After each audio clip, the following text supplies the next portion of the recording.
vous venez de découvrir le reportage. Qu'est-ce que vous avez envie de continuer à nous partager sur cette expérience? C'est vrai qu'au départ, Quai Arthur, c'était une demande en fait de la direction de Quai Arthur. Et nous, Secours catholique, on s'est posé un peu la question. Est-ce que c'est notre rôle d'aller dans un centre handicapé? Et aujourd'hui, évidemment, la question est évidente.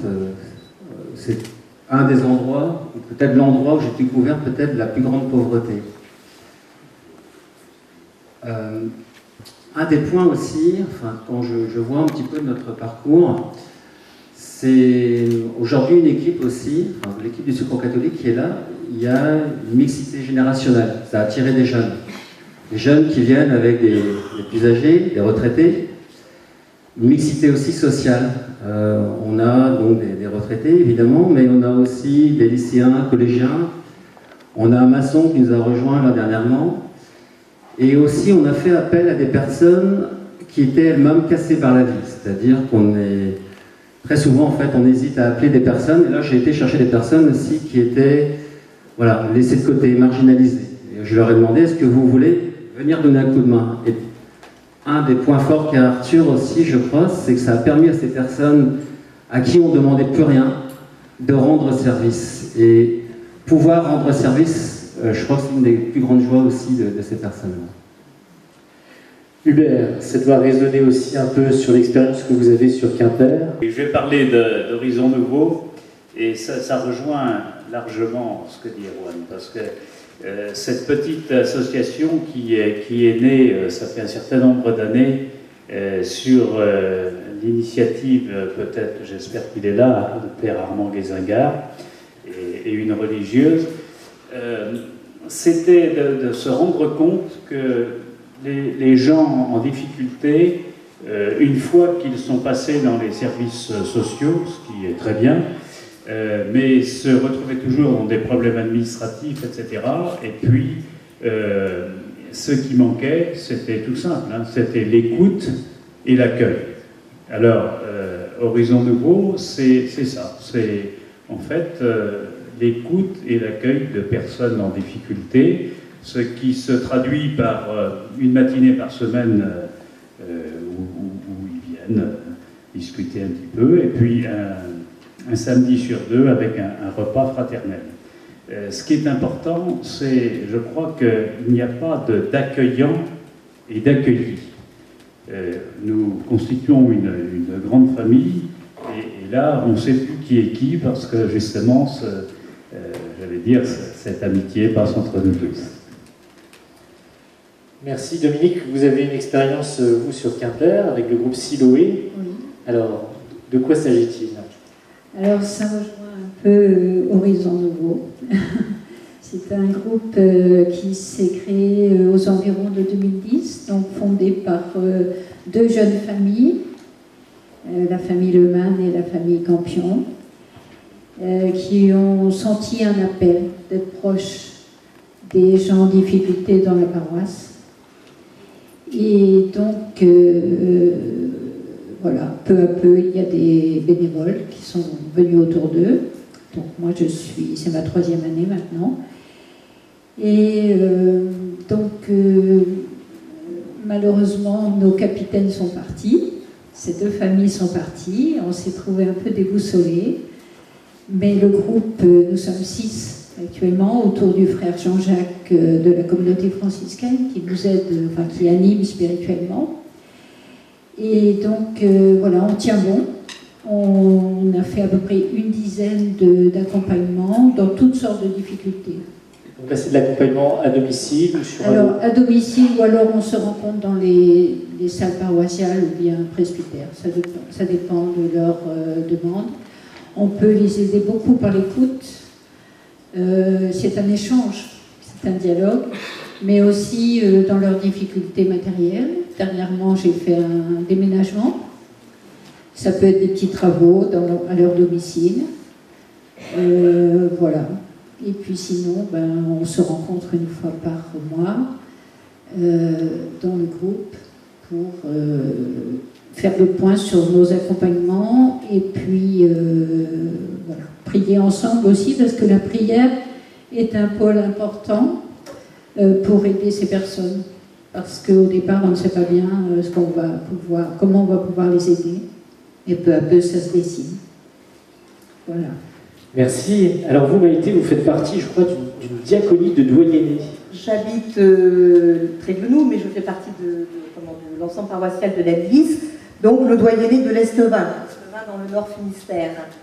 Et nous avons 5 ensembles paroissiaux qui constituent le doyenné de l'Estevin. Lorsque les orientations ont démarré, on a une personne par ensemble paroissial nous a rejoint et a constitué l'équipe diaconia. Donc nous sommes 5, dont un prêtre référent, le père Jean-Jacques Lévic, et ces 5 personnes se réunissent. Alors on a vraiment cette année tout axé sur le voyage de Lourdes, donc des réunions pour dire que Diaconia essayait de se lancer. On ne peut pas dire que ça a été très très virulent, mais ça va le devenir, hein, c'est sûr. Ça souffle, hein, force 5. Ça souffle, oui, mais ça ira même au-delà. Et donc pour démarrer, il y a eu 2 rencontres le soir qui se sont faites dans une chapelle à côté de Plabennec. C'était dans le cadre d'expositions d'œuvres religieuses, mais on a profité de ce rassemblement pour donner un thème, servir le frère. Et il y a eu des témoignages de gens qui sont très investis auprès de personnes en difficulté. Ensuite, occasionnellement, on a pu prendre également contact avec les services sociaux des mairies pour essayer de rencontrer des gens aussi dans le besoin, très isolés, en souffrance. Et donc, il y a eu le lancement du livre blanc des merveilles et des fragilités. Donc, chez nous, chaque ensemble paroissial a créé son livre. Ça a demandé une belle mobilisation auprès des paroissiens pendant les célébrations. À chaque paroisse, il y avait des boîtes qui récoltaient les témoignages. Ça a démarré avec une petite force 2. Et puis ça a gonflé. Chaque livre aujourd'hui est complet avec beaucoup de témoignages qui nous font part de choses vécues merveilleuses et puis également de beaucoup de souffrances et de choses difficiles. Ensuite, nous avons eu d'autres initiatives. Pendant le carême, entre l'Anilis et Plouguerneau, nous avons décidé, c'est ce qui aussi montre combien les orientations s'imbriquent les unes dans les autres, nous avons décidé de travailler des textes du concile chaque vendredi soir pendant le carême. Et une équipe faisait la popote, une grande gamelle de soupe. Ensuite, nous partagions cette soupe avec un yaourt, c'était succinct hein, quand même. Et au sorti, chacun donnait une petite obole. Et la somme récoltée a permis de financer pour le voyage à Lourdes, d'aider pour le transport de personnes qui ne pouvaient pas assumer la totalité. Donc voilà pour une aide encore de diaconia. Et le jour de Noël? Alors le jour de Noël, là on a eu affaire à RCF qui nous a aidés, qui a donc diffusé sur antenne que nous faisions le jour de Noël un goûter festif, dansant, où nous avons essayé de rencontrer des personnes qui allaient être seules cet après-midi-là. Je crois que nous avons eu des personnes des maisons de retraite, encore valides, qui nous ont rejoints. Ça a été formidable. Et je crois qu'ils en parlent encore, hein, tellement ça leur a plu. Donc c'est à renouveler aussi, mais je sais que ça se fait ailleurs également. Alors je vois sur votre feuille, Maïté, qu'il y a encore plein d'autres expériences. Peut-être qu'on aura l'occasion d'échanger autour du verre de l'amitié tout à l'heure ou cet après-midi pour donner des idées au laboratoire.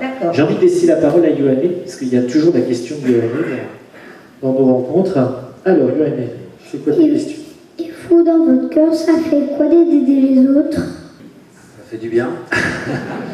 Ça fait du bien et c'est aussi, je crois que c'est important aussi de comprendre aussi que se laisser aussi aider, c'est important. Parce que c'est facile souvent d'aider, mais de s'asseoir et de se faire servir, c'est des fois plus difficile. Et je le vois au secours, par exemple, au secours catholique, où on voit cette envie de rendre service et en même temps, on ne laisse pas non plus la place à l'autre. Et je crois que c'est aussi important de bien comprendre que des fois, permettre à des personnes de nous donner un coup de main, ça fait aussi beaucoup de bien.